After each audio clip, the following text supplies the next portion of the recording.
देख रहे हैं जनादेश टाइम्स टीवी। ताहिल साहब, फतेहाबाद क्षेत्र में स्वामी जी और क्या क्या सामाजिक कार्य करना चाहते हैं? ये आपकी भावना, जो समाज सेवा की भावना है, ये आपकी जागृत कैसे हुई? ये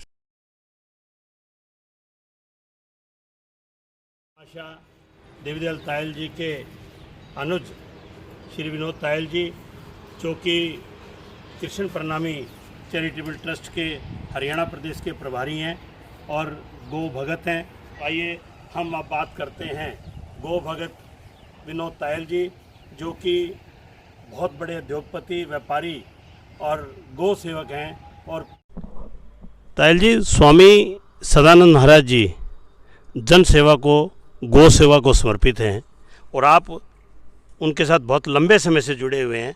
परोपकार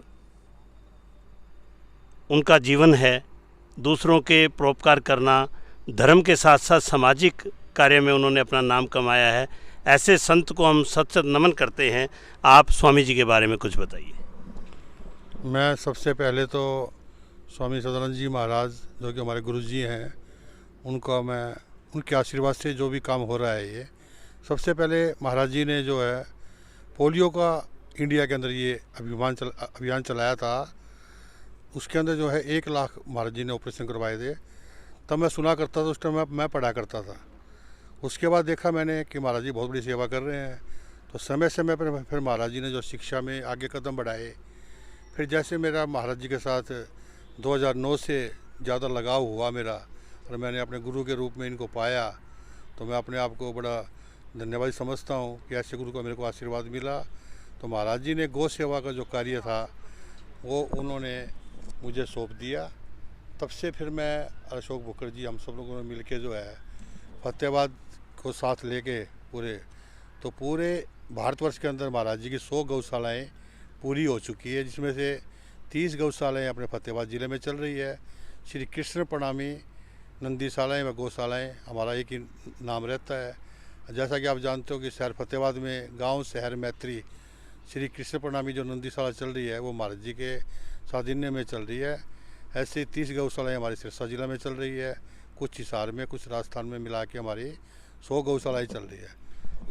ताहिल जी, आप गुरु जी के साथ कब से जुड़े हुए हैं? मैं 2009 से ज़्यादा महाराज जी के साथ रहा हूँ, क्योंकि मेरा जो है ना व्यापार के अंदर जैसे मेरे पुत्र ने मेरे व्यापार में मेरे साथ दिया, तो तब से मैंने सोचा कि मैंने तो अपना काम कर लिया पूरा, तो मेरा जितना भी व्यापार है वो सब मेरा बेटा देख रहा है। मैं जो है पूरा जीवन महाराज जी के चरणों में अर्पित कर चुका हूँ। महाराज जी का समय समय मेरे को आदेश मिलता रहता है कि गौ सेवा करनी है। अब महाराज जी ने जो है ये सदगुरु कृपा अपना घर के नाम से एक नई सेवाएँ शुरू की है, जो कि जैसा आप सब जानते हो कि 2 साल पहले हमने ये किराए की बिल्डिंग पे लेके स्टार्ट किया था। अब जो है ये बहुत बड़ा रूप धारण कर चुका है। लोगों का काफ़ी जुड़ाव मिला हमारे को, हमें बड़ा अच्छा लगता है सेवा करने में। तो महाराज जी ने 2.5 एकड़ जगह ये खुद खरीद के ट्रस्ट के माध्यम से इनका यहीं पर एक ही छत के नीचे जो है सारी सेवाएं स्टार्ट की है। जैसे कि आपको पता ही है, गो अनुसंधान केंद्र भी यहाँ चलाया जा रहा है और गो चिकित्सालय भी यहाँ चलाया जा रहा है और गो संवर्धन का काम भी यहाँ हो रहा है। और साथ साथ में सतगुरु कृपा अपना घर के नाम से जो ये मंदबुद्धि है, इनका 100 बेड का जो हॉस्पिटल है वो यहाँ बनकर तैयार हो चुका है। अभी तक हमारे पास जो है 40 मंदबुद्धि बेसहारा जो सड़कों पर पड़े थे, आज वो अपने घर पे रह रहे हैं। ताहिल जी, स्वामी जी ने जन सेवा, गौ सेवा में 50 वर्ष पूरा एक जीवन जो है इसमें लगा दिया है। उनके द्वारा अनेक कार्य किए जा रहे हैं। तो आप हरियाणा प्रदेश में, खासकर हम हरियाणा में रहते हैं, हरियाणा और आसपास के प्रदेशों में स्वामी जी के द्वारा किए गए कौन कौन से कार्य या क्या क्या कार्य चल रहे हैं? महाराज जी ने गरीब कन्याओं की शादी, जो कि पूरे भारतवर्ष में चल रही है, हरियाणा में भी लगभग जो है 200 से 300 शादियां महाराज जी ने हमारे हरियाणा में की है, गरीब लड़कियों की शादी। कुल इन्होंने अभी तक 5000 कन्याओं की, निर्धन कन्याओं की शादी करवा चुके हैं। हमारे एरिया में जो है हिसार, शिवानी, आदमपुर और ये महाराज जी के जो है शिक्षा में स्कूल चल रहे हैं। एक भादरा के अंदर महाराज जी का अकेला लड़कियों का कॉलेज चल रहा है, जो कि डिग्री कॉलेज है, और उसमें बीएड भी अभी महाराज जी लेके आए हैं। ये जो जितने भी शिक्षा में जो महाराज जी स्कूल खोले हुए हैं, ये सिर्फ क्या है, गरीब बच्चों को, जो बच्चे पढ़ सकें और उन्होंने एक अनाथ आश्रम जो कैमरी में चल रहा था वो भी हमारे महाराज जी के सानिध्य में चल रहा है। यानी कि गुरु जी जो है शिक्षा, गौ सेवा व सदगुरु अपना घर जैसे बना के बहुत ज़्यादा सेवा कर रहे हैं। तो फतेहाबाद में मेरे ख्याल पूरे ज़िले में ये पहली बार सदगुरु अपना घर कृपा घर अपना बनाए, ये कब शुरू हुआ और कब ये आपके स्वामी जी के मन में विचार आया कि फतेहाबाद ज़िले में एक ऐसा बेसहाराओं के लिए घर होना चाहिए? महाराज जी ने 2019 में ये जो सतगुरु कृपा अपना घर की सेवा फतेहाबाद में शुरू की थी। यहाँ के उपायुक्त मिस्टर धीरेन्द्र खड़गटा जी के और विजय प्रताप सिंह जी एसपी साहब के अध्यक्षता में हमें यहाँ पर शुरू किया था। अब महाराज जी ने इसको आगे बढ़ाकर भिवानी में, उधर बंगाल में, उधर सिलीगुड़ी में, जहाँ महाराज जी कहते हैं जहाँ भी हमारे आश्रम या कोई मंदिर है वो मंदिर ना रह के एक सेवा का स्थान बन जाए। तो महाराज जी ने आदेश किया कि जहाँ भी हमारे आश्रम में मंदिर है उनके अंदर जो है सतगुरु कृपा अपना घर के नाम से इन लोगों के लिए सेवा की जाए। गोवंश अनुसंधान केंद्र और गौ चिकित्सालय बनाने के पीछे क्या उद्देश्य रहा? हम देखते थे कि गाय माता की जो दुर्दशा हो रही है, सबसे पहले तो महाराज जी ने जितनी सड़कों पर गायें पड़ी थी सबको गौशालाओं में पहुँचाया। और उसके बाद फिर हमने देखा कि गौशालाएँ तो सब आत्मनिर्भर पर खड़ी, सभी गौशालाएँ चल रही है। अब इनके इलाज के लिए हमारे पास यहाँ पूरे ज़िले में कोई साधन नहीं था। जैसे हमें देखा कि फतेहाबाद ज़िले के अंदर जो है एक गौ चिकित्सालय की सख्त ज़रूरत है, तो हमने फतेहाबाद में जो है ना, ये पूरे ज़िले के लिए समझो आप या पूरे हरियाणा के लिए समझो, कोई भी गाय माता का एक्सीडेंट हो जाता है या बीमार हो जाती है, किसी भी गौशाला वाला वो यहाँ पर ला सकता है, उसका इलाज करके ठीक करके उसको उसी गौशाला में भेज दिया जाएगा। ताहिल साहब, फतेहाबाद क्षेत्र में स्वामी जी और क्या क्या सामाजिक कार्य करना चाहते हैं?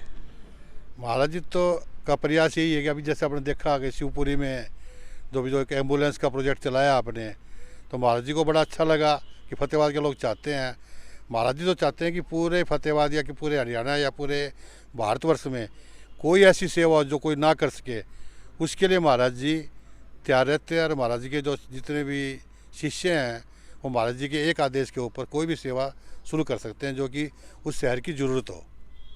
ताहिल साहब, आप बहुत ही एक व्यस्त बिजनेसमैन हैं, उद्योगपति हैं, और इतने व्यस्त रहते हुए आप फिर भी धार्मिक और सामाजिक कार्यों में, सेवाओं में, गौ सेवा में कैसे समय निकाल लेते हैं?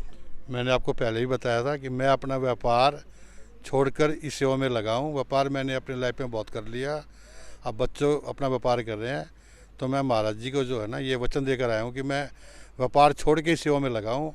मेरे को अपने व्यापार की और अपने परिवार की कोई चिंता नहीं है।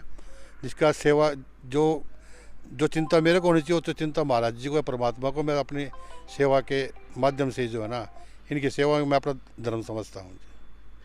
जनादेश की सहयोगी नीलम मेहता जी हमारे साथ हैं। मैं उनसे भी कहूँगा कि वो भी अपना घर के बारे में, सदगुरु अपना घर गौ अनुसंधान केंद्र या विनोद तायल जी, अशोक मुखर्जी से कुछ पूछना चाहते हैं तो आप भी पूछिए। तायल जी, जैसा कि सुशील बंसल जी ने आपसे काफ़ी सारे क्वेश्चंस किए, ऐसे कई क्वेश्चंस मेरे माइंड में आ रहे हैं कि जैसे आपके पास यहाँ मैं देख रही हूँ बहुत बेसहारा या समाज के से जो थोड़ा दूर हो चुके हैं, तो उन्हें आप यहाँ पर सहारा दे रहे हैं।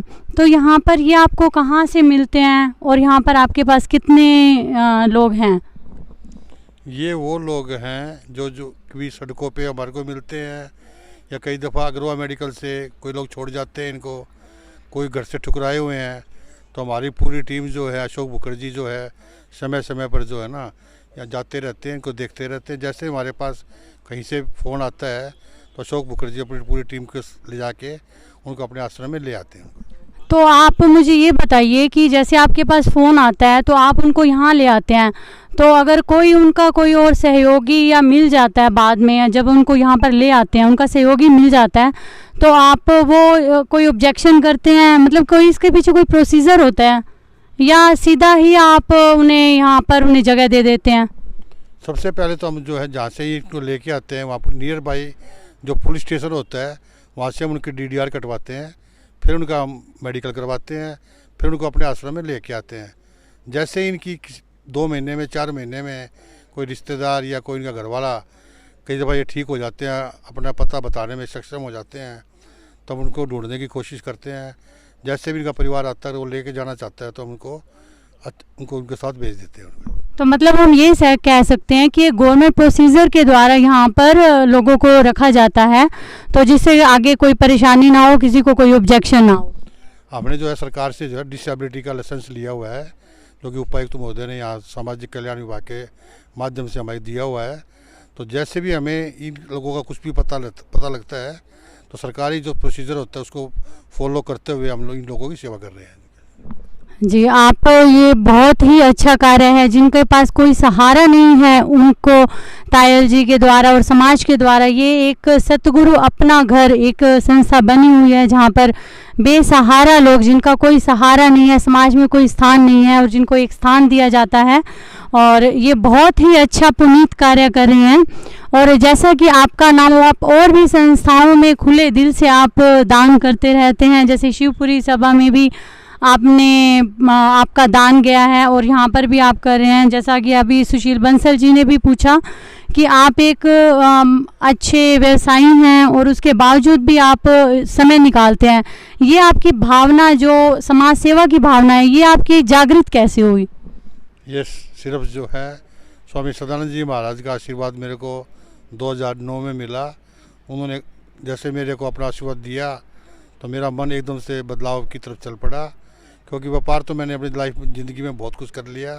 जब बच्चे संभालने वाले होते हैं तो हम लोगों का एक दायित्व बनता है उस शहर के लिए, उस संस्था के लिए, अपने गुरु के प्रति, कि हम भी कुछ ऐसा कार्य करें जिसमें हमें आगे का जो हमारा जो रास्ता है, जो हमें तय करना है, वो साफ हो जाए हमारा रास्ता। जी, एक अच्छी समाज सेवा की सोच रखने वाले, अगर इसी प्रकार सभी की सोच इस प्रकार से हो जाए तो मुझे लगता है कि समाज में इन बेसहारा लोगों की ज़रूरत ही ना हो। तो आप सभी जनादेश टाइम्स के साथ जुड़े हुए हैं। मैं आपकी सहयोगी नीलम मेहता, धन्यवाद।